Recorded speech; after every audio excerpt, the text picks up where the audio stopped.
अंधेरी के प्रकाशवाड़ी इलाके में झोपड़पट्टी पुनर्वसन योजना के तहत SRA के उपजिला अधिकारी वैशाली लंबाते इन्होंने बोगस फोटो पास बनाकर प्रकाशवाड़ी के कई लोगों को पात्र किया। इसका मुद्दा विधानसभा में तारांकित संतोष बांगर ने उठाया है। इस संदर्भ में माननीय नवीन लादे ने मीडिया को संबोधित करते हुए उनकी कड़ी निंदा की और उचित एक्शन के लिए भी कहा।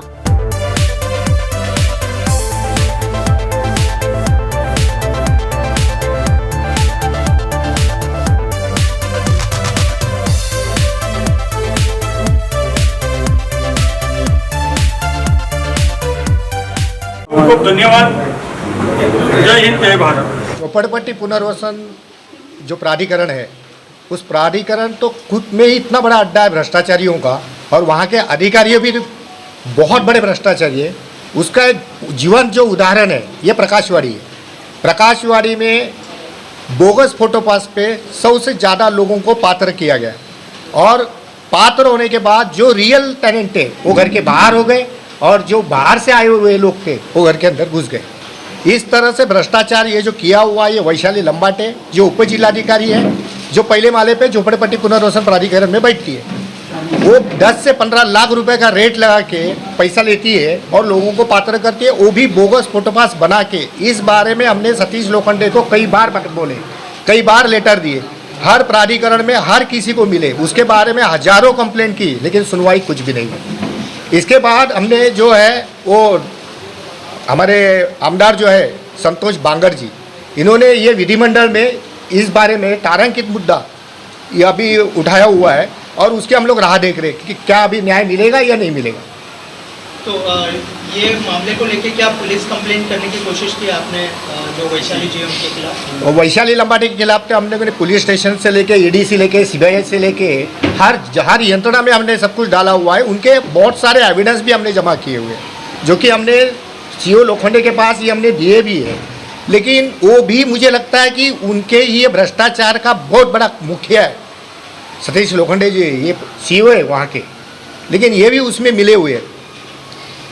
सर, आपने कैसे कहा कि अपना एविडेंस है, क्या एविडेंस है? जैसे एविडेंस है तो हमारे साथ कई लोग जो अभी बताएंगे अपने अपने बारे में कि उन्होंने पैसे कैसे मांगे हुए हैं, किस बारे में मांगे हुए हैं, कैसे वो ये करती है। तो वैसे पब्लिक अपनी अपनी खुद की जो है वो बताते जाएंगे।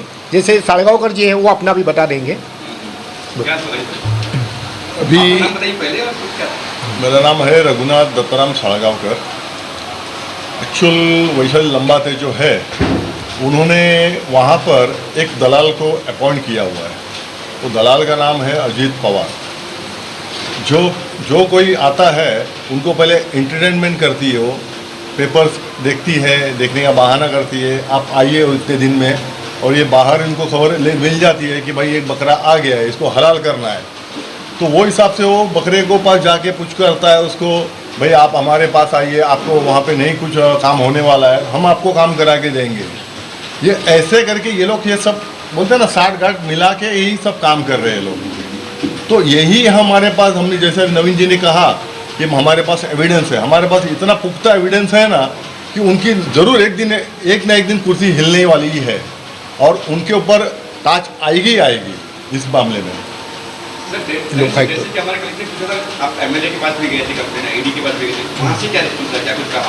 वहाँ से जैसे इनकम टैक्स डिपार्टमेंट है, इन्होंने इंक्वायरी बिठाई हुई है। इनकम टैक्स डिपार्टमेंट, राज्यपाल की खुद की इंक्वायरी बैठी हुई है। तो ऐसे बहुत सारे लोगों की है, लेकिन वो जो मार्क हुए डॉक्यूमेंट्स, तो वो डॉक्यूमेंट CO के पास ही गए हुए, CO ने वो सचिव के पास दिए हुए। अब एक चोर को बचाने के लिए 10 चोर सब लोग हैं, ये लोग एक दूसरे को बचा रहे। अब आपकी मांगनी क्या है? बस अभी हमारी मांग तो ये है कि ये अधिवेशन में जो भी कुछ निर्णय आएगा, पॉजिटिव निर्णय आएगा, नहीं आया तो हमको हाईकोर्ट में जाना ही पड़ेगा, हमें न्यायालय के पास ही न्याय मांगना पड़ेगा। सर, जो बोगस उन्होंने जो डॉक्यूमेंट बनाया और जिसको पात्र किया है, क्या उनके लिए उनके सबूत है आप लोगों के पास की? हाँ, पात्र किया गया है उसको लेकर जो बोगस फोटोपास पे बनाया हुआ है, जैसे फॉर एग्जांपल है हमारे प्रकाशवाड़ी में 2000 के पहले सिर्फ 200 फोटोपास थे रियल उनके इस दफ्तर में, आज वो 250 बने हुए। इसके ये जो बड़े जो है ये लंबाटे और वो अजीत पवार, इन्होंने मिलके अपने कंप्यूटर से जो भी करना था उन्होंने किया हुआ है। इसका पूरा डेटा था वो तंत्रज्ञान विभाग के पास है जो ग्राउंड फ्लोर पे SRM है। उनका भी कहना है कि हमने ये नहीं किया है, तो नहीं है तो उनके लिए भी हम लोग ने ITA से जवाब मांगा हुआ है। तो जवाब में जो है कि ये पूरे मामले को लेके हमने ITA में आयुक्त के पास उनका ऑर्डर भी हुआ है, ऑर्डर होके अभी 6 महीना भी हुआ है, अभी तक उसके ऊपर कोई कार्रवाई नहीं, ना उन्होंने हमें डॉक्यूमेंट्स दिए हुए हैं। तो उन जितने लोगों को अपात्र किया गया उसमें क्या आपकी भी कुछ प्रॉपर्टी है? हाँ, कितने लोगों को किया गया अपात्र? हमारे यहाँ पे अवैध लोगों को पात्र किया गया, आपकी ये संख्या मुझे हमारे यहाँ पे जो अपात्र है वो अभी 70 के आसपास है, और जो बोगस फोटो पास के किया उसकी वो 53 के आसपास है। एनेक्सर 2 में कितने पात्र हुए थे? एनेक्सर 2 के ही, एनेक्सर 2 में जैसे मेरा नाम है तो मेरा नाम हटा के दूसरे का नाम चढ़ाया, उस मतलब उसके नाम पे बोगस फोटो पास बनाया, उसका नाम चढ़ाया, इस तरह से किए हुए यही लोग बैठे हुए एक एक अपना अपने बारे में बता देंगे। हाँ, मैंने आपको पहले बताया कि इन्होंने जो धांधली मचाई है उसी अगेंस्ट में माननीय लोक आयुक्त के पास 31 जुलाई को ये मेरी हेयरिंग है, वहाँ पर यही बोगस जितना भी है ना एविडेंस उन्होंने डाला हुआ है उसके खिलाफ मैं खड़ा हुआ हूँ, और मेरी पूरी टीम हम सब साथ में एक बनकर ही उनके साथ हम फाइट कर रहे हैं अभी। एनेक्सर 2 एक मूल एनेक्सर पहले कॉपी निकलती है, मूल एनेक्सर 2 में ओरिजिनल टेनेंट के नाम होते हैं, बाद में वहाँ वो अपात्र होते तो ठीक है, सप्लीमेंट्री एनेक्सर निकलता है। सप्लीमेंट्री एनेक्सर जब भी निकला वो किसी का 2021 में निकला, 2022 में निकला, वहाँ वारंवार ITI डालकर, क्योंकि हम यहाँ के रहवासी हैं, यहाँ कौन पात्र होता है अपनी जवाबदारी है देखने की, लेकिन 6-6 महीने तक हमको उस एनेक्सर की कॉपी नहीं मिलती थी। लास्ट में 3rd अपील में लोकायुक्त में जाकर ऑर्डर हुई, ऑर्डर होने के बाद भी 6-6 महीने नहीं मिली, लोगों को पता ही नहीं चला। तो इसमें इतना बड़ा सरप्राइज निकला कि लोग आश्चर्यचकित हो गए कि मैंने तो किसी को रूम बेचा ही नहीं, तो मेरे रूम पर दूसरे का नाम आ गया। वैसे ही श्री मनमथ शेट्टी जी बैठे, ये मूल एनेक्सर यहाँ के रहवासी, इनके फादर 15 साल से कॉर्पोरेटर थे यहाँ पर, बॉर्न एंड बर्थ यहाँ का है, पासपोर्ट यहाँ का है, लाइट बिल यहाँ का है, इनको पता ही नहीं कि मेरे एनेक्स पर और किसी का नाम आ गया।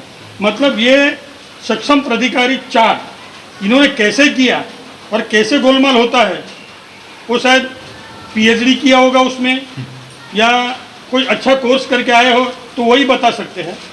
बाकी लेन देन का व्यवहार क्या करती क्या नहीं, वो तो जैसे जैसे इंक्वायरी होगी वो तो अपने आप बाहर आ जाएगा। और ये मनमथा शेट्टी जी एक नहीं है, यहाँ पर ऐसे कई लोग हैं जिनका नाम ही चेंज हो गया। वो खुद अपनी व्यथा, जो अपना दुख है, आज साहब मुंबई में घर जाता है ना, तो वो उसकी कल्पना उसको ही होती है, बाकी किसी को होती नहीं है। आज इतनी व्यथा झेल रहे हम, आप तो अच्छे कलेक्टर के लेवल पे हो या और भी, हम तो दुआ करते कि तू उससे भी बड़ी कहीं बन जाओ, बट किसी गरीब का हक मार के नहीं। ये मेरी विनती है, और यही विनती और एक करूँगा मैं इस सरकार से, जो प्रश्न उठा है आज असेंबली में संजय बांगर जी ने जो उठाया इनके नवीन लादे जी की मेहनत से, तो उस प्रश्न पे ऐसी इंक्वायरी बैठे कि अभी गरीब लोग हाईकोर्ट क्या जाएंगे। आज एक केस फाइल करना तो लाख रुपया चाहिए, आज एक ऑलरेडी घर जा चुका है, भाड़ा नहीं मिल रहा है, वो आदमी हाईकोर्ट क्या जाएगा। तो हम सरकार से एक नम्र निवेदन करते हैं कि इनकी जांच SIT जैसे जो होती है, SIT NIA वगैरह जो कुछ होता है, वैसा इनके लिए कुछ रिटायर्ड जज जो प्रॉपर जांच करके विदिन 15 to 20 डेज अगर इसका निर्णय लाते हैं तो सही में ये झुग्गी वासियों को न्याय मिलेगा। सर, आप किसी पॉलिटिकल के पास गए थे, जैसे कि राजद फडणवीस साहब और कोई लोग ऐसे? इसका नंबर है पात्र वाले। हाँ, और इनके नाम पे और कोई आ गया, अच्छा, इनको पता ही नहीं। इस पे मेरा नाम, मैं 1963 से उधर हूँ, मेरा पूरा बचपन यहाँ निकला। ये घर जब वो लोग ने डेमोलिशन किया तभी मैं छोड़ दिया। अभी मैं गुजला का काम चालू है, कुछ ना कुछ हो रहा है मेरे। अभी बाद में देखते तो मेरा नाम का बदली में किसी और का नाम है जिसको मैं जानता भी नहीं, और उसको पात्र कर दिया। सर लेकिन कभी भी ना एनेक्सर 2 में जिसका नाम होता है वही नाम आना चाहिए। जो आपको लिस्ट आती है सारी की, एनेक्सर 2 की लिस्ट आती है, वो उसी का नाम होता है। मेरा इसमें ऐसा वो लोग ने लिखा है कि आपने सेल कर दिया। मैंने सेल नहीं किया, मैंने कुछ ये डॉक्यूमेंट्स दिया नहीं, इसके लिए वो दूसरा किसी ने कुछ दिया, ऐसा करके लिखा है। जबकि मैंने यहाँ का राशन कार्ड, इलेक्ट्रिक बिल, मेरा पासपोर्ट, मेरा स्कूल लिविंग सर्टिफिकेट सब इधर गए। पिताजी कॉर्पोरेटर, मेरे पिताजी इधर 20 साल कॉर्पोरेटर थे, कृष्णा शेट्टी उनका नाम है, वो साथ में रहते, हम लोग सब साथ में रहते थे। मेरा नाम जसवंती शांतिलाल चौहान, मैं इसी जगह पर पैदा हुई हूँ, बड़ी हुई हूँ, तो मैं यहाँ पे जन्म से यहाँ पर रहती हूँ। मैंने अपनी पात्रता को लेके कई बार उनको मिलने की कोशिश की, आरटीआई डाला, हियरिंग होने के बाद में भी, आरटीआई डालने के बाद में भी आज तक मुझे वो आरटीआई का जवाब नहीं मिल रहा है। कई बार मैं जाके उनसे मिली भी हूँ, वो वहाँ से अपने को इधर से उधर, कभी उसके पास जाओ कभी उसके पास जाओ करके टालते रही है, लेकिन अभी तक मुझे ना तो आरटीआई का जवाब मिला है, ना ही मुझे वो जो एनेक्सर के अंदर मेरा नाम डाला गया है। कम से कम अपात्र करके भी जो अगर मेंशन हो जाता तो भी मुझे पता चलता है कि भाई वो अपात्र अगर किया गया है तो क्यों किया गया है, तो हम उसके पेपर की पूर्तता करके अपने आप को पात्र करने की कोशिश करते हैं। लेकिन इसके बावजूद भी आज करीबन 7-8 साल हो गया और आरटीआई डाल के मुझको 6 महीने से ज़्यादा हो गया, लेकिन उसका कोई जवाब मुझे अभी तक मिला नहीं है। कई बार मैं जाके मिल के आई हूँ तो ये बताया जा रहा है कि अभी वो इलेक्शन ड्यूटी पर है, फिर बाद में डिलीवरी के लिए गई है, उसकी जगह पर कोई दूसरा उसका चार्ज ले रहा है। और जिन्होंने चार्ज लिया उनसे भी मेरी बात थी, कोई विद्या करके उनका नाम था, मैंने उनसे भी बात की। उनके क्या बोला कि मुझे 15 दिन का समय दो, मैं आपको आपका रिपोर्ट्स देती हूँ। जो मुझे जानकारी चाहिए थी उसके लिए मैंने उनको लेटर दिया जो मुझे मेरे पास था, लेकिन 15 दिन के बाद में मैं जब जा रही हूँ तो बोलता अभी तक मेरे पास चार्ज आया नहीं है, जिस दिन चार्ज आएगा उस दिन हम आपको इन्फॉर्म करेंगे और उस दिन आके आप ले लेना करके। आज उसको भी 6 महीने से ज़्यादा हो चुका है। कई बार मैंने उनको जाके मिलने की कोशिश करी, लेकिन मुझे अभी तक उसका कोई जवाब नहीं मिल रहा। मैं सर तभी भी एक जानना चाहूँगा, डेवलपर ओमकार रियल्टर डेवलपर, देखा ओमकार ठीक है। ओमकार का हिस्ट्री तो अच्छी है नहीं, है सबसे गंदी हिस्ट्री है। तो उसके बाद भी आपने ओमकार को कैसे दे दिया? नहीं ओमकार तभी 2010 में आया हुआ है ना, 9 में आया हुआ है। तो अभी रिकॉर्ड अभी खराब हुआ तभी अच्छा। हाँ, ओमकार की हिस्ट्री तो मलाड से मैं जानता हूँ अच्छी नहीं है, फिर आपने एक भी बार ओमकार का जिक्र नहीं किया कि उसका हाथ हो सकता है इसमें? नहीं ओमकार का भी हाथ है ना इसके अंदर, ओमकार का भी हाथ है, क्योंकि उसको ओसी चाहिए थे। 2021 में उसने ओसी लिया और लेके गया, जो कि ये प्राधिकृत मंडल जो बिठाया ना, वो इसी चीज़ के लिए ओमकार ने बिठाया था, ये जो एसआरए को लेके। और जिन लोगों का पात्र किया गया उसका अपात्र तो नहीं कह सकते, जिन लोगों का नाम नहीं लेकिन किसी और का नाम डाला गया, तो उनका लिस्ट होगा क्या आपके पास जिनका नाम है ना? हमारे पास वो लिस्ट है, 53 लोगों के है। 53 हाँ, बता सकते तो वो लिस्ट में दिखाते हैं। और जिन लोगों का नाम ऐड किया गया तो उन लोग से आपने बात की कि उसका नाम तो बेसिकली पात्र में नहीं आना चाहिए, लेकिन हो चुका है, तो उन 53 लोगों से आपने कुछ बात किया? नहीं, हमने उसके बारे में किसी से बात नहीं किया। हमने डायरेक्ट पुलिस स्टेशन में अर्जी दिया है, जैसे मनमत्ता शेट्टी जी है और जो आए हुए हैं उन्होंने पुलिस स्टेशन में अर्जी दी हुई है। सर मेरा नाम अस्मिता पंचाल है, मेरा 49 एज है, यहाँ से ही मैं पैदा हुई, यहाँ ही रहती हूँ मैं सर। और उन्होंने हमें यानी घर नहीं दिया, नहीं घर का भाड़ा दिया, और लिस्ट में हमारा नाम है, प्लस हमने उनको सब यानी लाइट बिल से लेके लिविंग सर्टिफिकेट, स्कूल की सर्टिफिकेट, कॉलेज की सर्टिफिकेट सब दिया है उनको, फिर भी उन्होंने हमारा काम नहीं किया, इतना भाड़ा नहीं दिया। आपका कितने महीने बड़ा हुआ स्टार्ट से एंड तक? स्टार्ट से एंड तक भाड़ा ही नहीं मिला। कितना साल हो गए? 10 साल। और शुरुआत में कितना भाड़ा का बोला था उन्होंने? 13,000 पूरे भाड़े का। ओके, और उससे पहले मतलब जब आपका नाम नहीं आया तो आपने पूछा उनको क्या रीज़न है उसके पीछे, कौन सा डॉक्यूमेंट कम है? जैसे आपने कहा कि सारे डॉक्यूमेंट दिए आपने, वो इन्होंने जो है वो सब जगह करस्पॉन्डिंग की हुई है। जैसे अपर जिलाधिकारी, उप जिलाधिकारी है, वहाँ पे उन्होंने जो 35 अन्वय करके फिर 3 नंबर के फॉर्म होते हैं, जितने फॉर्म भरने थे उतने सब जगह फॉर्म भरे हुए हैं। लेकिन अभी दिक्कत ये है कि ये जो वैशाली लंबाटे जो बैठी हुई है उसको चाहिए 10 से 15-20 लाख के आसपास, मतलब आपकी घर की वैल्यू है 70 लाख, तो आपको उसको 20 लाख रुपया लेके जाने का और काम करके आने का। आपके डॉक्यूमेंट्स हुए तो भी ठीक और नहीं हुए तो भी ठीक। अच्छा सर, इस पे भी मेरा एक क्वेश्चन बचता है कि आज शुरू से जब ये इतनी चीजें हो रही थी, कमेटी चेंज हुई क्या पहले कमेटी जो स्टार्ट से है वो कमेटी चेंज हुई क्या? हाँ, वही कमेटी को डेवलपर ने और एसआरए ने चेंज करके प्राधिकृत मंडल को लाया। कमेटी थी उनकी जिम्मेदारी होती है ना कि हाँ, तो उनको हटाया गया। जो पहली कमेटी होती है, जो कमेटी किस लिए बनती है सर की कि ये पात्र होने चाहिए, जो हमारे लोग हैं पात्र होने चाहिए, अपात्र होने चाहिए, उनको घर मिलने चाहिए, इसलिए कमेटी बनती है, प्लस एक वकील नियुक्त होता है। बराबर है, ठीक है। तो वो कमेटी को अभी हटा दिया गया क्या? हाँ, वो कमेटी को हटाया गया है। तो उस पर आपने वो ऑब्जेक्शन मतलब कुछ कंप्लेन नहीं किया क्या? वो कमेटी भी शामिल होगी उसके अंदर? पहली जो कमेटी थी वो बिल्डर ने हटाई, उधर आया प्राधिकृत मंडल, फिर प्राधिकृत मंडल ने 2.5 साल में ये सब काम किए, इसके लिए हमने उनको हटा भी दिया। अब यहाँ पे प्राधिकृत अधिकारी है, एसआरए का प्राधिकृत अधिकारी यहाँ पे नियुक्त किया गया। हाँ, अभी फिलहाल वो है। तो अभी ये पूरा अंडर कंट्रोल एसआरए के हाथ में है। अभी कोई चेयरमैन सेक्रेटरी कोई नहीं। और एक बात थी, जैसे अभी प्राधिकृत मंडल आई तो लोगों के जो साइन पहले लिए गए थे ना, वही साइन को उन्होंने अटैच करके वहाँ पे एसआरए में सबमिशन किया, जिसमें मेरी भी साइन है, जबकि मैंने उनको साइन दिया नहीं है और मुझे पता नहीं है 3 जन कौन है करके। जैसी बात हुई है, घटना घटी है और हमने पुलिस स्टेशन में भी कंप्लेंट की है इस चीज निवेदक उसके अंदर कुछ नहीं हुआ है। मराठी के बेटे 15 से 20 लाख रुपए जो मांगे हुए, जो आप पे पीछे बैठे हुए, उनका एक अपना अपने इसमें स्टेटमेंट में बता देंगे वो। सर, जो कई बिल्डर हैं जो कि जो है ऐसे फ्रॉड हो रहे हैं, लोगों के साथ आम जनता को लूटा जा रहा है, क्या लगता है जो ऐसे लोग जो ऐसे बिल्डर हैं जो आम जनता को लूट रहे हैं, उन पर कैसी कार्रवाई होनी चाहिए, किस तरह की कार्रवाई होनी चाहिए? पहली बात तो जो एनेक्सर 2 जो लाया हुआ है, वो एनेक्सर 2 लेना ही नहीं चाहिए।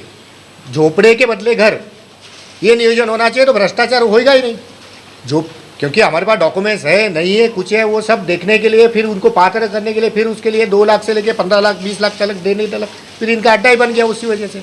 जो महाराष्ट्र शासन ने ये शासन निर्णय जो लाया हुआ है उसको ही क्लोज कर दो कि एनेक्सर बनाओ ही मत, झोपड़े के बदले फ्लैट, बस यहाँ पे वो भ्रष्टाचार का सब अड्डा ही बंद हो जाएगा। पंचाल है, मैं यहाँ ही रहता हूँ, यहाँ ही पैदा हुआ, यहाँ ही उम्र है। अभी ये मेरा भाई का फोटो पास है, अभी उनका एनेक्सर मेरे भाई को 2013 में पात्र किया था, अभी लंबा टाइम मैडम ने अपात्र किया।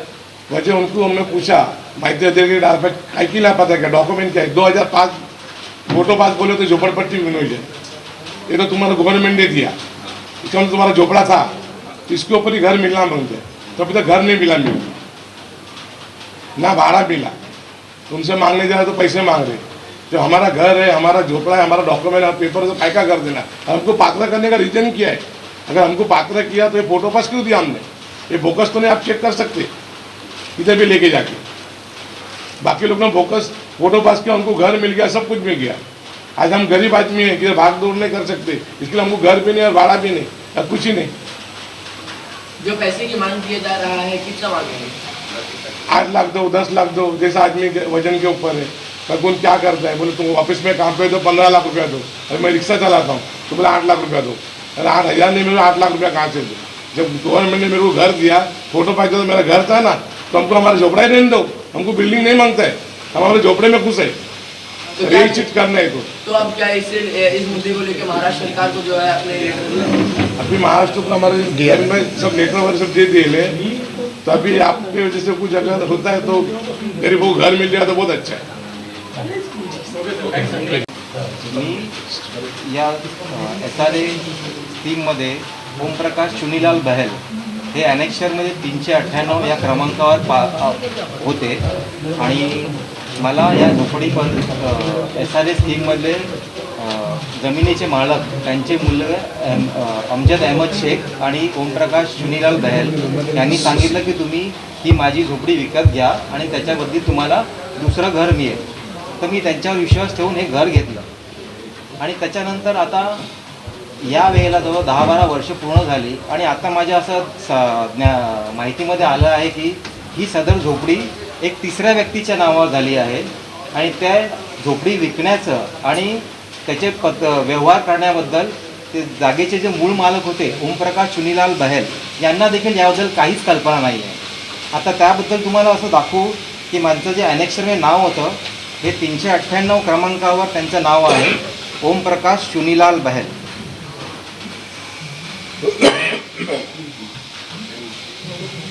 आता जे सप्लिमेंटरी ॲनेक्शर आलेलं आहे त्यामध्ये ओमप्रकाश चुनीलाल बहल यांच्याऐवजी एक तिसऱ्या व्यक्तीचं नाव आलेलं आहे. आणि या संदर्भात जेव्हा मी चौकशी केली ह्या जागेचे त्या झोपडीचे मूळ मालक की बाबा तुम्ही असं का केलं, तर ते बोललं की आम्ही असं कोणत्याही प्रकारचा व्यवहार केला नाही आहे. आणि ज्यावेळेस अशा प्रकारचे व्यवहार होत असतात त्यावेळेस कोणाकडे एखादा जो काही अधिकारी असेल त्याचं संगनमत असल्याशिवाय हे गोष्टी होणं शक्य नाही आहे. तर तुम्हाला अजून यावरील काय तुम्हाला विचारायचं पोलीस स्टेशनला किती आहे. माझा मूळ जन्म प्रकाशवाडीचाच आहे. आमच्याकडे कसं जुना टेम्पल होतं, मंदिर होतं, अंबे माताचं मंदिर होतं. ते म्हणजे 1950 पासूनच होतं. तर ते आम्ही पात्र करण्यासाठी म्हणजे तुमच्या ॲनेक्सर नंबर 388 मध्ये माझं नाव आहे, म्हणजे अंबे माता मंदिरचं नाव आहे. आम्ही ते पात्रासाठी लंबाटे मॅडम आणि कलेक्टरकडे दिलं होतं. तर भरपूर जाऊन विचारलं की बाई माझं ते टेम्पलचं काय झालं पात्राचं. तर मला सांगितलं मग आता करते सांगितलं. नंतर आम्ही आयडी टाकला, 1 आयडी टाकलं, 2 आयडी टाकलं, पण काय उत्तर नाही दिलं. तर आम्ही सांगितलं तर टेम्पल आहे माताचं मंदिर आहे, ते पण खूप जुनं आहे, म्हणजे आमचं जन्माचं पहिल्याचं मंदिर आहे. पण एवढं सांगून पण आमच्या आत्तापर्यंत काही काम झालं नाही. आम्ही किती वेळा विचारलं तिकडे आमचं काय झालं मंदिर, पण ते काही बोलायला काय तयार नाही. तर आता मंदिरचं पण आम्ही काय करायचं ते समजत नाही. तर पुढचे प्रोसिजर आम्ही काय कुठे जायचं का आम्ही प्रत्येक ठिकाणी लेटर टाकलं, म्हणजे मंत्री उपमुख्यमंत्री नंतर म्हणजे भरपूर ठिकाणी आम्ही गेलो, पण आतापर्यंत आमचं काही उपायच नाही झाला. हो, मंदिरचा मुद्दा आहे. जसं याच्यामध्ये जे एनेक्सर 2 जे बनवलं त्या एनेक्सर 2 मध्ये असणारी जी 2 मंदिरं या प्रकाशवाडीतील असणारी जी 2 मंदिरं आहेत, एक बीट चौकी म्हणजे पोलीस स्टेशनची असलेली बीट चौकी आणि इकडे असणाऱ्या 3 संस्था बाळगोपाळ मित्र मंडळ यांची देखील त्या बाईने नावं बदलली आणि तिथे त्या व्यक्तींची नावं आणली जी व्यक्ती बाहेरची होती. म्हणजे या बाईला कोणीही असं तिला काहीच भीती नाही आहे किंवा तिला काही हे नाही आहे, एवढी खुंखार बाई आहे ती. या मंदिरं यांची 2 मंदिरांची नावं बदलून तिकडे माणसांची नावं आली, बाळगोपाळची पण नावं आली आणि भीट चौकी याबाबत देखील आम्ही तशा तक्रारी केलेल्या आहेत. आता त्याचे बघू या अधिवेशनामध्ये काय होतं. आठवले साहेबांकडे मी हा मुद्दा मांडला होता, त्यांच्याकडे रेग्युलर 2-3 वेळा मी मुद्दा तसा ठेवलेला आहे. पण त्यांनी देखील सीओनशी बोलले, सीओना वगैरे सांगितलेलं आहे. आता बघू, जसं आता आमचा एकच आहे मुद्दा की आत्ता कमीत कमी आम्हाला न्याय मिळावा म्हणून जर विधिमंडळाचा हा प्रश्न क्लिअर झाला तर खूप बरं होईल. पुढचं मग आम्हाला उच्च न्यायालयात जावं लागेल, दाद मागावी लागेल. मध्ये आंदोलन धरण्याचं चालू आहे, पण अखेरला मला एवढी करस्पॉन्डिंग एवढी एव्हिडन्स आहे, सगळ्या गोष्टी आहेत, तर उच्च न्यायालयात हे करेल. मेरा नाम आजम शेख है. मेरा एक्चुअली है मीठा नदी केस है, यहाँ का नहीं है, मीठा नदी का केस है. मेरा एक्चुअली 2017 में नवंबर 2017 में रूम कटिंग कर चुके हैं और घर मेरे को अभी तक नहीं मिला है, जबकि मेरे पास सब प्रूफ है. 95 का सब कुछ प्रूफ है, सर्वे वो पावती है, लाइट बिल है, सब कुछ है. लेकिन ये लंबाती मैडम जो है इनका बोलना है कि तू फ्रॉड है. अब मैं उनसे ये जानना चाहता हूँ कि भाई ये किस वजह से फ्रॉड है. मेरे पास अगर मेरे पास पेपर नहीं है तो आप मुझे बोलो फ्रॉड. मैं 2017 से घूम रहा हूँ. मैं अपील में गया, अपील में जाके वहाँ से मैं पास हुआ. पास होने के बाद अंधेरी 1 में जो डिप्टी कलेक्टर कोलेकर साहब है उनके पास भी मैं पास हो गया. उन्होंने बोला तुम्हारे नाम पे करके लो, क्योंकि मैं थर्ड पार्टी हूँ. थर्ड पार्टी माझं इकडचं नाही आहे, मिठी नदीचं आहे, मिठी नदी गणेशपाडा. तर इकडे 2017ला आमचे रूम तुटले, 2018ला आम्ही 40,000 भरले रिझर्व्ह बँकेमध्ये. ते पैसे पण भरून घेतले त्या लोकांनी आणि आम्हाला अजून पण यांना त्याची पात्रता भेटली नाही, एनएचआर भेटले ना, घर भेटले ना, भाडं. आणि ह्या टेन्शनमध्ये माझे मिस्टर टेन्शन घेऊन आजारी पडले आणि ह्या गेल्या म्हणजे 26ला वारले पण. तर आता मी ना भाडं भरू शकते ना, मुलांचा खर्च करू शकते, म्हणजे आम्ही जगलं ना कसं, हे मला सरकारला विचारलं आम्ही जगायचं कसं. 2 मुलं शिकणारे आहेत, माझं कमवणारं कोणी नाही आहे. मी फेऱ्या मारून थकले आता. तर मला म्हणजे एवढीच मी रिक्वेस्ट आहे की मला घर मिळू द्या माझं. आम्ही जगायचं कसं, मुलांना शिकवायचं कसं, हा प्रश्न माझ्यासमोर उभा आहे. आणि मी सारख्या फेऱ्या मारते, SRA मध्ये माझं काम काय होत नाही आहे.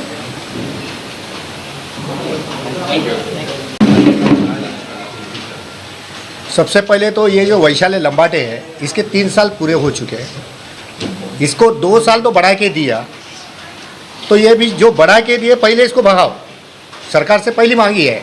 ऐसी भ्रष्ट जो लेडी है ये हमने कभी देखी नहीं, पहले इनको निकालो।